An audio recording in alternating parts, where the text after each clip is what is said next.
Far more shocking than anything I ever knew. How about you? Tell more reason why I need somebody new, just like you. Almost shocking than anything I ever knew. Right on cue.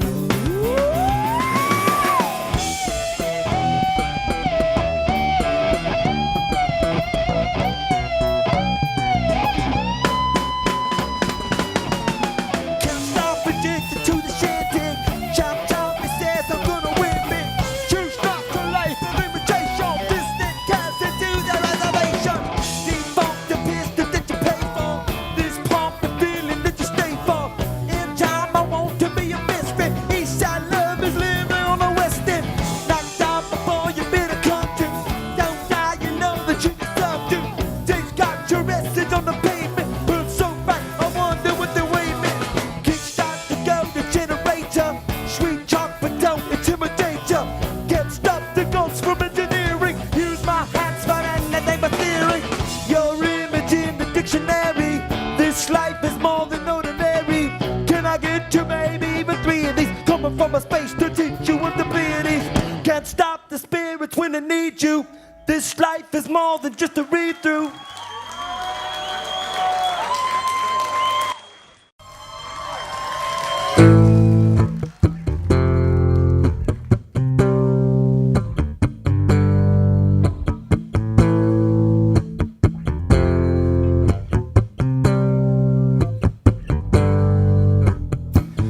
I'm a dance hall in your bedroom. Make you feel warm, make you wanna resume. Now we know it all for sure. I'm a notion, dirty breakbeat. Make the stuff fall up from underneath the beat. Not alone, I'll be there. Tell me when you wanna go.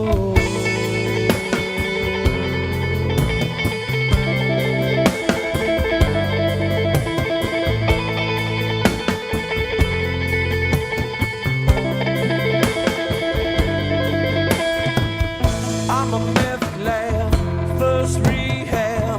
Take it all off and step inside the running cab.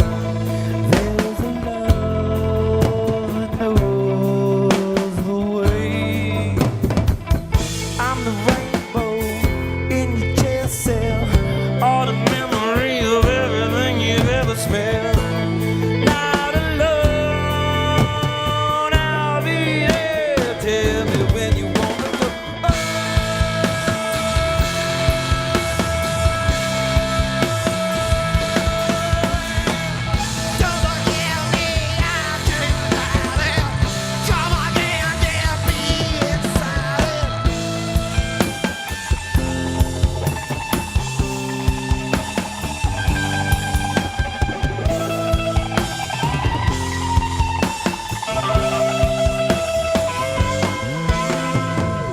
I'm an inbred and a pothead. Two legs that you spread inside the tool shed. Now we know it all for sure. I can show you to the free field. Overcome and more will always be revealed. Not alone, I'll be there. Tell me when you wanna go.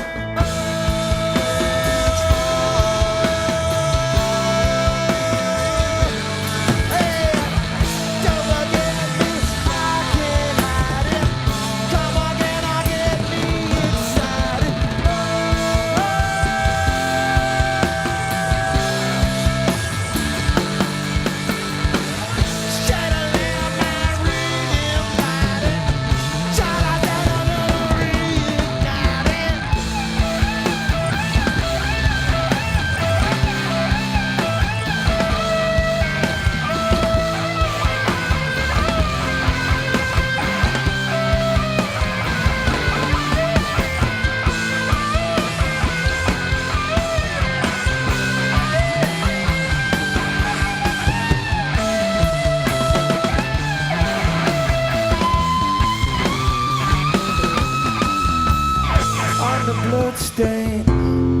shirt sleeve, coming down and more, coming to believe.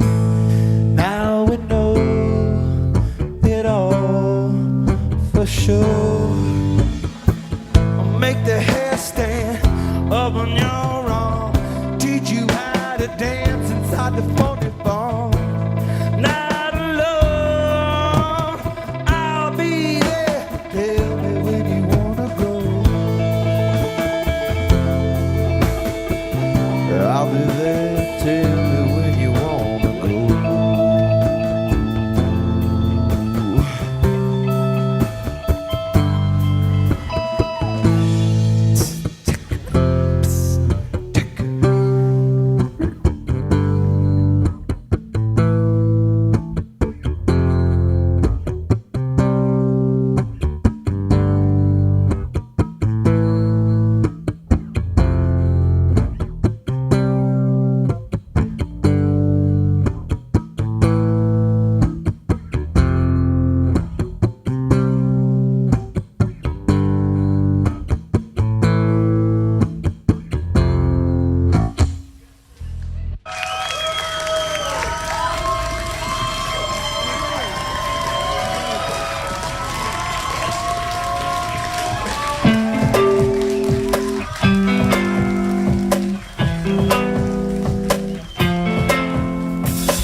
Can I get your hand to ride on? Just a piece of love to bite on. What a night to find my cat on. Do you wanna flash your light on? Take a look, it's on display for you.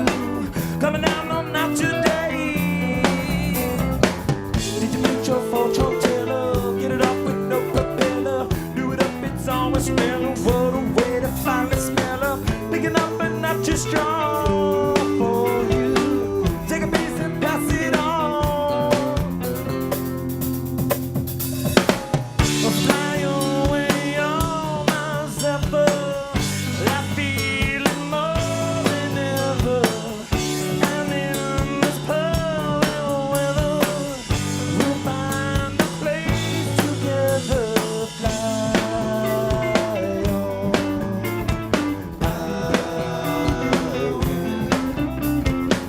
Rebel and a liberator, find a way to be a skater. Rebel up to liberate a super friendly aviator. Take a piece and pass it for you. Take a look, it's on display. Fly away on my Zephyr. I feel it more than ever. And in this perfect weather, we'll find a place together. In the water where the set of my emotion, all the roads that pass me by. Fly away on my Zephyr, we'll find a place together.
Will you be playing any of the older material? Yeah, I mean, how old, you know? We've been around for quite some time now. We'll play stuff off well, the new one, we'll play stuff off Blood Sugar. Those will be the, oh no, we'll play stuff off the new one, By the Way, Californication and Blood Sugar. And we'll probably dust off a couple of old ones from like Freaky Styley or Mother's Milk maybe, or Uplift or something. I don't know. We got a lot of records. By the Way is a song we've been opening our set with. It's kind of exciting. I think it's a good opening song, and I enjoy that. But I actually enjoy playing a song called Venice Queen, which is really sort of taken on a new live life. So are there any songs that you just won't play then? Well, we never play anything off the One Hot Minute record because John has a thing where he's not, that was during a time when he quit the band and we had a different guitar player, and he doesn't want to hear it. He claims to have never heard the record. He doesn't want to hear it, yeah. Fair enough. So, you know, what are we going to do? He's like, yeah. You know, I think there's some good songs on there, but that's besides the point. Now, I was at the performance last night and you really seemed to engage and embrace with the audience, even though you're back there on drums. Tell me, is this really important for you? Well, when it's a smaller venue like it was last night, and they're right there, you know, and it's easier, they can actually hear me talking, you know, so I don't have a microphone. There's a reason I don't have a microphone, though. There's all these really smart, witty comments that I would make during the show. Plus, I'm such a great singer, you know, I don't want to show up the other guys. The connection with the audience is very important, and it's fun, and it's nice. I was lucky enough to be in the audience last night, and it was a smaller audience that you played to. It was a weird audience. Well, as a fan, it was amazing to be so close to you as you performed, because I've always been up the back of stadiums and festivals. Right. What's it like for you to play to a smaller audience? Well, playing to a small audience is fine. It's weird to do it in a television show environment. When you're playing in a TV show, it's just this sort of weird gig. It's like a kind of a Neverland somewhere between shooting a video and playing a real concert. But I love playing for small audiences when we play live, though I prefer playing for big ones. All right, so you do prefer the...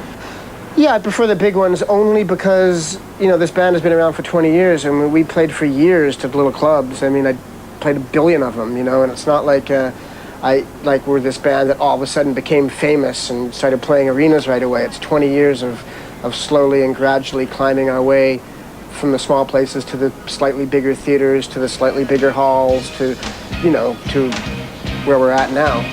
You know, I like the newness of it keeps growing and evolving, and it's exciting to me to get to the bigger places and do the bigger things. We just like to make the studio as comfortable as we can when we're playing, and so we put up personal items and things like that, and we actually recorded some of the record in this hotel. Anthony did some singing, and John as well, and you know, we've made lots of records, and sometimes studio environment can be a little sterile, or so we do everything we can to make it comfortable for us. So you mentioned the Chateau. What is it about this place that draws you to it? Pretty girls. Just coming here, I'm just here for the chicks. Okay. Good-looking guys, too, yeah, you know, some good-looking guys. I dig guys. All about the chicks, I guess. No, it has a lot of history, this place, and you know, some of our favorite musicians have stayed here, and John lived here for a year. That's a long time to live in a hotel. I don't know if I could do that, but I lived here for a couple of weeks, and it's just centrally located, and it's just a cool place, got a good vibe. It's old, you know. Last night at the show, I had the pleasure of meeting John's mum. Gail Frusciante, the one and only. Well, my name's Gail, and I'm John's mom. She knows. Gail knows. Gail Frusciante actually picks all the songs for our albums. We write some songs, and we send them to Gail, and whenever Gail likes, those are the ones that go on the record. Sir Psycho Sexy is my favorite song from the past, and from the By the Way album, Ghost. I love the way the music makes you move, and just the way the Chili Peppers love each other so much, and you feel that in their music, how they mesh, how they bring out the best in each other, and how they enjoy each other so much. Real brothers. Now, the Chili's are not only known for their music, but also for their awesome video clips. Tell me, what's one of your personal favourites? I really love I've always loved the Give It Away one a lot. I think our Give It Away video is kind of cool. I really like that one. I like the way it looks and feels, and Stefan Sednawi, who directed it, really sort of captured where we were at emotionally at that time with that video. And can you take us through the clip for By the Way? Because I heard it was a spoof on the Mexican film Amore Perros. Yeah, it's not really a spoof. It was. We really enjoyed that film, and so it wasn't like a rip-off of it, but we were, you know, that style of filmmaking. I don't know that we really sort of captured that, but it had its own thing, and it was cool, and we really enjoyed the taxi driver was very entertaining. He was a fine dancer. If you want me to, I can do my bit in the video right now. Yeah, sure. It doesn't take that long. Yep, sure. Okay, watch this. Ready?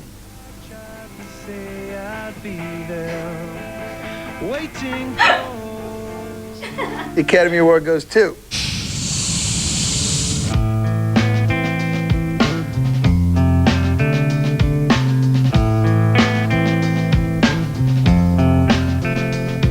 I rather enjoy the Californication one. I think that's pretty cool as well. Californication one is a really beautiful one. Jonathan and Valerie have a really, they get a big picture from the physical feelings of hearing something and translate those feelings into a visual presentation. Relationship you have with LA? Well, my relationship with LA has changed recently because I kind of left Hollywood and moved out to the country, where I go surfing every day and, you know, when I'm not working. But my relationship to Los Angeles is very a long, deep, intense relationship. It's one where, at its best, I love the city so much because there's so much diversity ethnically, and which extends to the music and the art and the food and the type of people that you meet and all the different cultures. I love that, you know. I grew up here, and it has, you know, such a huge part to play in defining who I am as a person. The city lives and breathes inside of me. Yeah. There's also parts of it that I despise, the traffic and the violence and the crime and the dirty air and the shallowness that is, and all the attention it has played to the one little sliver of Los Angeles, which is like the most boring part, which is the show business film industry, which is like this backstabbing, power-hungry, social climbing lifestyle, which is such a small little part and has so little to do with the real culture of Los Angeles, but is with the part that the world focuses on. You know what I smell like? What do you smell like? Vitamin C? I smell like vitamin C, rose oil, and old dirty socks. Would you say that humour is a necessary element for the Red Hot Chili Peppers? Absolutely. I mean, in life, if you can't laugh, you're in trouble. I mean, we take our music very seriously. When you've been in a band for as long as you have, that we've been together, you know, kind of have some humor in there.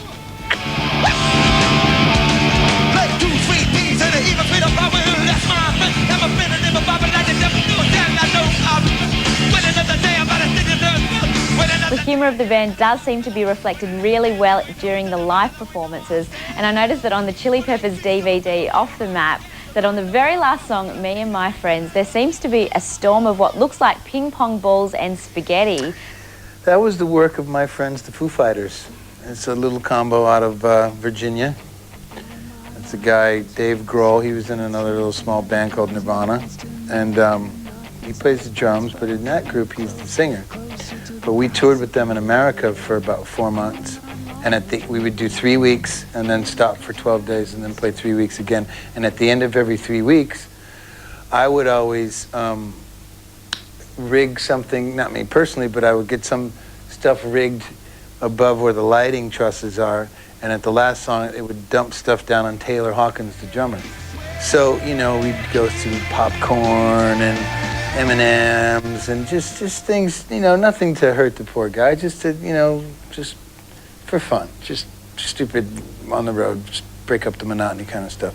So the last leg of that tour, they wanted to get me, and I knew they were going to, but the sneaky bastards didn't wait till the last night. They did it 2 nights before in Boston. And I got hit with they were like styrofoam balls or something. Kind of looked like ping pong balls. And some glitter and stuff came down. I'm like, oh, okay, this isn't bad. This is kind of fun. It looks cool, too. This is good. And then about halfway through the song, like, it was like a lull for a second. And then it was an onslaught barrage of oily spaghetti.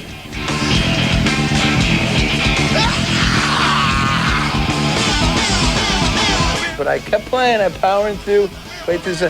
But on the tape, Anthony was like laughing so hard he couldn't even sing, you know. So they got me pretty good, I gotta hand it. Compliments of the Foo Fighters, thank you. In the past, you've talked about making movies together, and you've all dabbled in a bit of acting here and there. Is that still a possibility?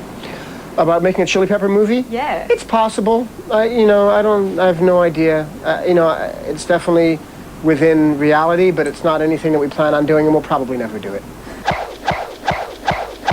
It's really just been growing artistically and emotionally within the context of an organization that we've built up an infrastructure for in an emotional way as well as a musical and a business way, and being able to grow within this structure with people that I really care about, and to deal with things that are not always easy to deal with alongside people who I really care about, and to do something with my life that feels meaningful to me. That's the highlight. How does it feel to be in the Red Hot Chili Peppers? Great. Love it. That's a place in Australia? It's a TV program in Australia. A TV called program. Fly? We're called Fly. You have very flat shoes on today. Earlier today, some guy gave me a plastic fly in a little red box. Oh, really? Yeah. Well, He told me it was a flea, but it wasn't. It was a fly. well, that brings us to the end of our Red Hot Chili Peppers special. Make sure you look out for the band because they'll be hitting town very soon. Until the next adventure, I'm Jade, signing off.